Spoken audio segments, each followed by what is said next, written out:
Dieses Automobil heißt Simca 1100 Ti.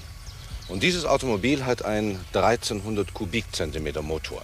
Das bedeutet also mit anderen Worten, dass Typenbezeichnung und Kubikinhalt der Maschine nicht zueinander passen. Man könnte daraus vielleicht schließen, dass Zurückhaltung und Bescheidenheit der Grund wären, aber weit gefehlt. Zurückhaltung und Bescheidenheit im harten Automobilgeschäft gibt es nicht. Der Grund liegt irgendwo anders. Dieses Automobil hat sich eben unter diesem Namen Simca 1100 schon seit vielen Jahren auf dem Markt und im Gedächtnis des Käufers etabliert. Man wollte und konnte wohl diesen Namen nicht ändern.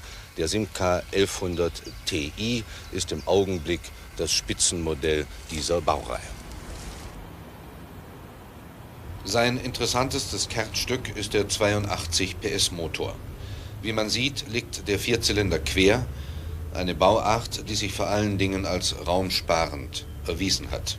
Die TI-Maschine hat 2 Doppelvergaser und offeriert eine erstaunliche Drehwilligkeit. Selbst in Bereichen jenseits der 6500 Umdrehungen pro Minute liefert der Vierzylinder noch eine ordentliche Leistung.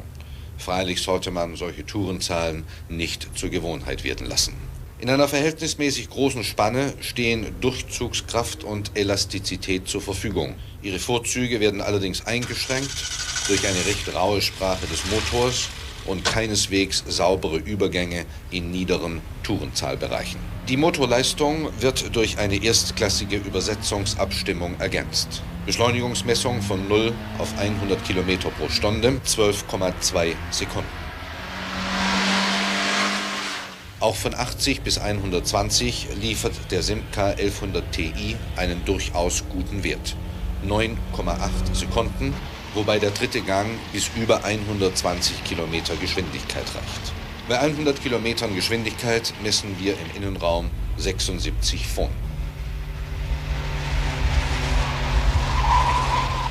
Hier einige Vergleichszahlen in der Beschleunigung von 0 auf 100. Audi 80 GL 11,2 Sekunden.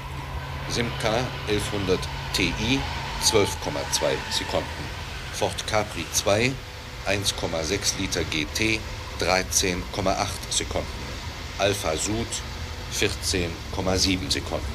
Das Temperament verlässt den kleinen Franzosen auch jenseits der 120 Kilometer Grenze nicht. Letzten Endes wird eine Höchstgeschwindigkeit von 168 Kilometern erreicht. Dabei dreht der Motor im vierten Gang knapp 6600 Touren. Wer glaubt, dass der Simca seiner hohen Leistung wegen auch einen hohen Benzinverbrauch haben müsse, der wird angenehm überrascht. Die Vergaser arbeiten mit einer mageren Einstellung. Das vermindert zwar einwandfreie Übergänge im unteren Drehzahlbereich, fördert aber die Sparsamkeit. Im Kurzstreckenverkehr verbraucht der Simca 1100 Ti zwischen 9 und 11 Litern pro 100 Kilometer. Auf der Landstraße bei einem Durchschnitt von 80 Kilometern pro Stunde 10,9 Liter. Und auf der Autobahn bei einem Durchschnitt von 120 ebenfalls 10,9 Liter. Das ergibt einen Testverbrauch von 10,8 Liter pro 100 Kilometer. Zum Vergleich, Alfa Sud 10,6 Liter, Simca 1100 Ti 10,8 Liter, Audi 80 GL 11,8 Liter, Ford Capri 2 1600er GT 11,9 Liter. Der Tank ist mit 42 Litern zu knapp bemessen, denn man kommt mit einer Tankfüllung nicht einmal 400 Kilometer weit. Und noch ein Minuspunkt für eine solche Kategorie von Fahrzeug: es muss Superbenzin getankt werden. Noch ein Wort zur Schaltung. Während, wie wir schon festgestellt haben, die Abstufungen der Übersetzung keine Wünsche offen lassen, möchte man bei der Schaltung selbst gerne eine exaktere Führung zur Hand haben. Im Übrigen offeriert der Simca eine gute Sicht nach allen Seiten. Seine Handlichkeit findet ihre Grenzen im Frontantrieb, Wendekreis 11 Meter. Die Preisexplosion in der Automobilindustrie, anders lassen sich Permanenz und Ausmaß der Steigerungsraten kaum mehr bezeichnen, ist auch in diesem Automobil nicht vorübergegangen. Die fünftürige Ausführung, also unser Testwagen, kostet 9.890 Mark. die dreitürige Version 9530.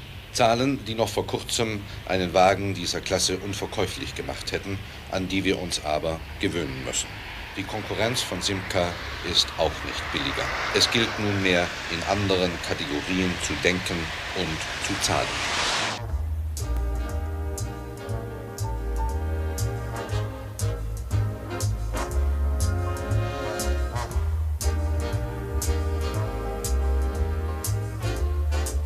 Der Simca präsentierte sich in dieser Form zum ersten Mal im Jahre 1967.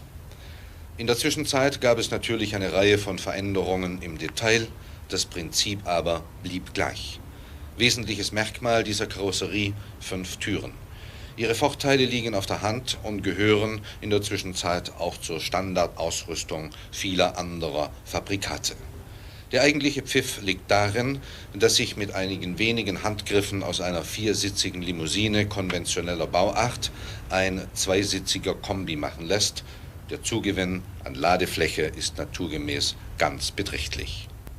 Beim näheren Hinsehen entdeckt man allerdings, dass das Raumangebot für die Passagiere dem durchaus immer noch gefälligen äußeren Eindruck nicht mehr entspricht. Vor allen Dingen für die hinten Sitzenden bleibt nur wenig Platz, wenn man es sich vorne auch nur einigermaßen gemütlich machen möchte. Die Sitze selbst bequem, die Ausstattung reichhaltig. Liegesitze, Kopfstützen, Sicherheitsgurte, heizbare Heckscheibe und Verbundglas für die Front gehören zur Serie. Die Instrumentierung entspricht in Form und Funktionalität nicht mehr dem heute in dieser Klasse üblichen Stand. Auch dem Fahrwerk des Simca 1100 Ti hätte eine eingehendere Anpassung an die hohe Motorleistung der 82 PS gut zu Gesicht gestanden. Sicher, auch dieses Automobil stellt den Fahrer nicht vor plötzliche Probleme. Solche Untugenden sind ganz generell bei den Großserienprodukten längstens ausgemerzt. Aber die Grenzen sind eng gezogen und so sollte der Besitzer nicht in den Fehler verfallen, diese kleine Limousine mit der großen Leistung dort anzusiedeln, wo sie nicht hingehört, im Bereich der betont sportlich zu bewegenden Fahrzeuge. Als Frontantriebler neigt der Simca zum Untersteuern. Eine Neigung, die er ein wenig übertreibt. Mit dem notwendigen Komfort wird andererseits nicht gegeizt.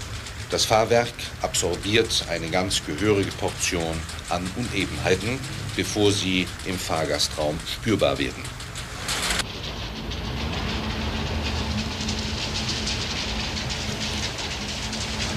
TI ist die Abkürzung für Touring International. Was man sich auch immer unter dieser Bezeichnung vorstellen mag, sie soll in jedem Fall Sportlichkeit suggerieren. Beim Simca 1100 steht das TI ausgerechnet in der Mitte des Lenkrades, an einem Platz also, wo es nicht hingehört. Denn gerade diese Lenkung, schwergängig und nicht so präzise, wie man sie erwarten sollte, mindert das Fahrvergnügen ganz erheblich. Touring International, ein Begriff, der hierzu nicht passt. Ähnliches gilt für das reine Fahrverhalten. Der Simca vermittelt zwar eine ganze Menge an Komfort, aber in den Grenzbereichen wird er sportlichen Ansprüchen nicht gerecht.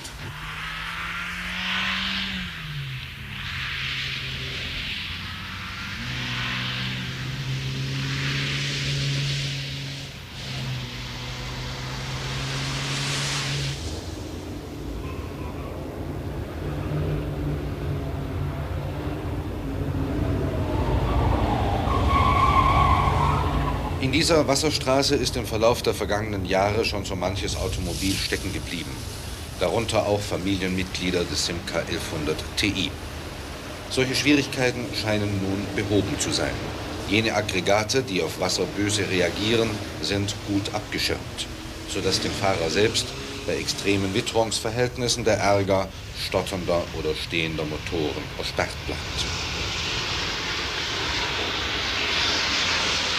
Über die Bremsanlage des Simca 1100 Ti ist nur Gutes zu berichten. Vollbremsung aus 100 Kilometern Geschwindigkeit. Vorne arbeiten Scheiben, hinten Trommelbremsen. Sie greifen weich, der Wagen bleibt sauber in der Spur. Ein Bremskraftverstärker macht den Vorgang mühelos. Ein Bremskraftregler für die Hinterräder sorgt für die notwendige Spurhaltung. Bei einer Vollbremsung aus 100 Kilometern Geschwindigkeit steht der Wagen nach 52 Metern und 90 Zentimetern. Wie man weiß, setzt das Frontantriebsprinzip der Manövrierfähigkeit engere Grenzen, während es bei Wind einen besseren Stabilitätskurs steuert. Die Seitenwindmaschine liefert auf einer Länge von 32 Metern Luft im 100 Kilometer Tempo rechtwinklig zur Fahrbahn. Den Simca, der diese Bö ebenfalls mit 100 Kilometern durchfährt, stört das nur wenig. Er weicht 2,20 Meter vom ursprünglichen Kurs ab und bestätigt so in Zahlen, dass er auf böiges Wetter gelassen reagiert. Kältetest. In der Kältekammer verbrachte der Simca so viele Stunden, dass er auf die Temperatur von minus 15 Grad abgekühlt war.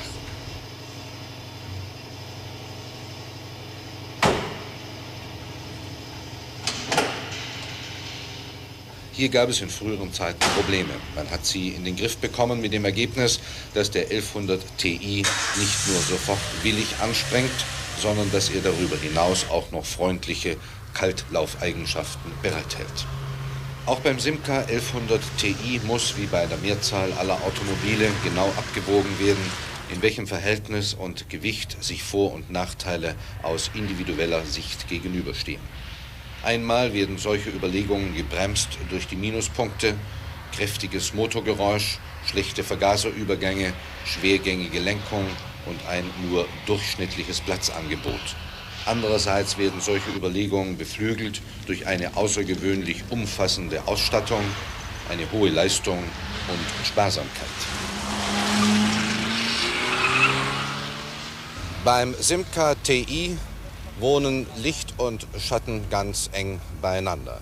Sie sind wohl ein typisches Beispiel dafür, dass man eine betagte Konstruktion, und das ist nun mal eine betagte Konstruktion, nicht auf die Dauer im Tempo des Marktes am Leben erhalten kann, wenn man retuschiert, verbessert ein bisschen und verstärkt. Die Anforderungen, die heute an ein modernes Automobil gestellt werden, sind hoch. Und vergessen wir nicht, auch an den Betagten ging die Teuerungswelle nicht vorbei.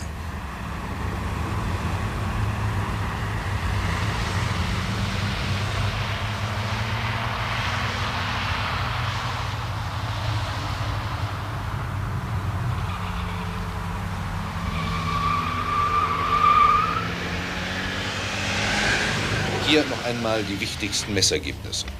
Beschleunigung von 0 auf 100, 12,2 Sekunden. Beschleunigung von 80 auf 120, 9,8 Sekunden. Höchstgeschwindigkeit 168 Kilometer pro Stunde. Innengeräuschmessung 76 Pfund.